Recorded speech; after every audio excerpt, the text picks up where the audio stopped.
Uciekające zakonnice to jeden z tych filmów, który ma dla mnie ogromne znaczenie, ponieważ widziałem go po raz pierwszy jeszcze na VHS-ie. Wtedy tytuł nie był Uciekające zakonnice, tylko Zakonnice na gigancie. Nieważne, Nuns on the Run, wiadomo jak się to tłumaczy.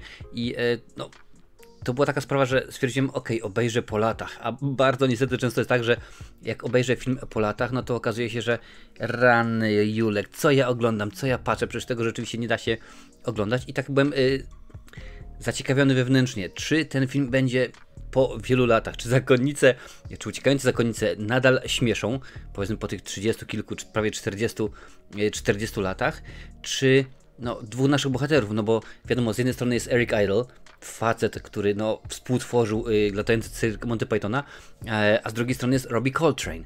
I oczywiście na pewno go kojarzysz z roli Hagrida tam w 6 czy 7 częściach Harry'ego Pottera, ale dla niego to była pierwsza rola, pierwsza ważna rola. Po niej się dopiero, że powiem, stał sławny. Fabuła jest bardzo łatwa, interesująca, ale bardzo prosta. Mamy dwóch jakichś tam, powiedzmy, złodziejaszków, dwóch jakichś tam, powiedzmy, ludzi, którzy gdzieś tam pracują dla szefa. No i postanawiają pewnego dnia odejść. Dziękujemy bardzo, postanawiają odejść. Kroją grubą kasę, no i uciekają, ale ponieważ wszyscy ich szukają, to ukrywają się u zakonnic i przyjmują głupie albo interesujące, no to musisz mi dać znać sam, co o tym myślisz, imiona, bo Brian i Charlie, oczywiście Brian, jeden się nazywa siostra Eufemia od 5 ran, a druga to jest siostra Iniolata od niepokalanego poczęcia. Więc rzeczywiście, no to gdzieś tam się wpisuje w cały ten kontekst, no ale zacznę może od początku. Fabuła, no to nie jest za bardzo wyszukana, bo to akurat nie ma być za bardzo wyszukana, ma być po prostu lekka, łatwa i przyjemna. Przypomnę, że tutaj mamy no gentlemana, który pracował w Monty Pythonie, który wymyślał. W ogóle na początku jedną z ról zaproponowano innemu Pythonowi, czyli Michaelowi Palinowi, no ale okazało się, że grafiki się nie zgodziły i bardzo mi przykro, nie udało się. Więc do fabuły bym się akurat nie czepiał. Jeżeli chodzi o humor, miałem takie, czy ten film rzeczywiście będzie śmieszył, bo dobrze wiesz, że to, co widziałeś 5, 10, 20 lat temu, no niekoniecznie może śmieszyć i tym razem.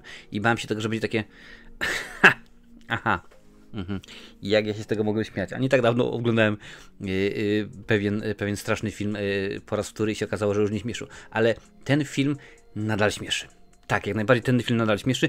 Nie jest on już tak bardzo poruszający, znaczy ja go zapamiętałem jako ultra śmieszny, jako rzeczywiście bardzo zabawną produkcję, ale tym razem no po prostu okazało się, że tak, jak najbardziej jest humor. Jest to świetna komedia pomyłek, bo właśnie tak trzeba ją traktować. Mamy tych mafiozów, którzy tak naprawdę im wszystkim bliżej, bardziej jest im bliżej do gangu Olsena niż powiedzmy do Ojca Chrzestnego i rzeczywiście nawet jak oni próbują być twardzi, to z tego wychodzi, wiesz, jestem twardy jak makaron po prostu rozgotowany, czy jakoś tak, więc rzeczywiście no nie jest źle w tym aspekcie, nie jest to wybitna komedia, także siedziałem po prostu i mówię, ja już nie chcę, ja mam dość, mam zajady, brzuch mnie ze śmiechu boli, nie, ale po prostu jest oczko puszczone do nas i czemu by nie.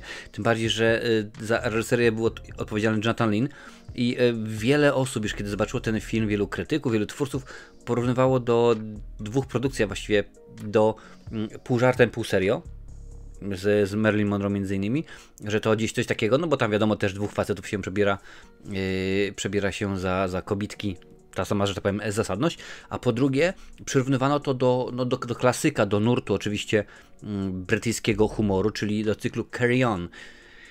U nas te filmy z tej serii były pokazywane pod tytułem Do dzieła, Carry On do dzieła i tam było do dzieła marynarzu, do dzieła nauczycielu i tak dalej rzeczywiście, ale to nie jest tylko to, bo rzeczywiście mamy ten film i no wiadomo, że wątek tego, że nasi dwaj panowie próbują uciec tutaj do nieporozumienia, wiesz, sama sytuacja jest taka, że no, co tu dużo mówić, jak zresztą widać, mężczyźni muszą się golić.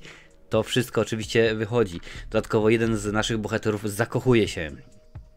Ale niestety, trochę jak w szekspirowskim Romeo i Julii. Rzeczywiście, może, nie chcą, ktoś nie chce.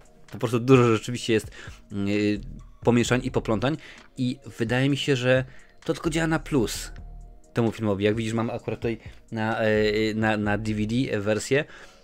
Bardzo, bardzo się cieszę, że po wielu, wielu latach obejrzałem ten film i nie wypadł on bardzo, bardzo słabo, bo wiesz, nie tak dawno wraz z moim synem obejrzeliśmy pewien film z mojego dzieciństwa i byłem sam zażenowany, ale o tym będzie może za czas jakiś.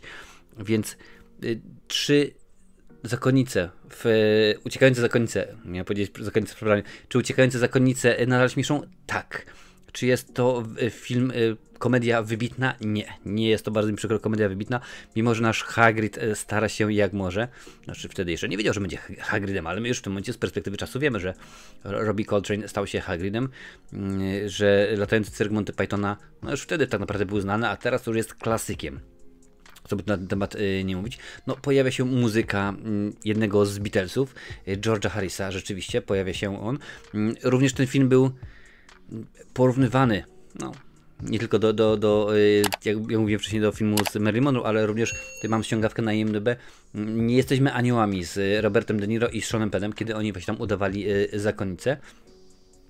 I akurat różnica czasowo nie była specjalnie duża, więc jakoś tak to było, ale film można jak najbardziej obejrzeć. Czy mogę polecić? Jak najbardziej mogę ci polecić, tylko że pamiętaj, to jest tak, że nie będziesz śmiać się do rozpuku, obejrzysz w porządku. To jest jedna z tych produkcji, która w ogóle nie przeszkadza. Wiesz, cytując Misia, pamiętajcie, żeby te plusy nie przysłoniły wam minusów. I tutaj no oczywiście, że tak, bo jest techniczny, ten film jest powiedziałbym beznadziejny, ale nie jest beznadziejny. Ale akurat, słuchaj, to nie są Gwiezdne Wojny, to nie jest Star Trek, to nie jest Avatar, że efekty wizualne muszą być fajne. Tutaj chodzi po prostu o humor, o gagi, o żarty. A to, jak się film toczy, jak się dzieje, no cały czas rzeczywiście mamy, cieszymy się, my rzeczywiście kibicujemy tym naszym, no bądź co bądź złoczyńcom, no bo to są kolesie, którzy pracowali dla, wiesz, dla Krzysztofa Jarzyna ze Szczeciny. Krzysztofa Jarzyny ze Szczecina. Proszę bardzo, jak pomyliłem. Więc rzeczywiście złole, ale my im kibicujemy, chcemy, żeby im się udało. No i tak na dobrą sprawę, czy im się udaje? Zobacz film, obejrzyj, musisz sobie poszukać, bo z tego co patrzyłem, to nie ma go na żadnej platformie streamingowej. Chyba że okaże się, że znajdę to, wrzucę link. No ale zakonnice uciekające zakonnice, zakonnica na gigancie. W ogóle napisz mi, czy akurat znasz ten film pod tytułem Uciekające zakonnice, czy Zakonnice na gigancie, bo akurat ten drugi tytuł raczej był stosowany dawno temu na VHS-ach, teraz to już, bo jak sprawdzałem właśnie na Filmwebie, jak jest polski tytuł, jest Uciekające zakonnice. No okej, w porządku, mi to akurat rzeczywiście niespecjalnie przeszkadza. Tym razem tytułolodzy nie dali ciała, rzeczywiście pokazali, może rzeczywiście być.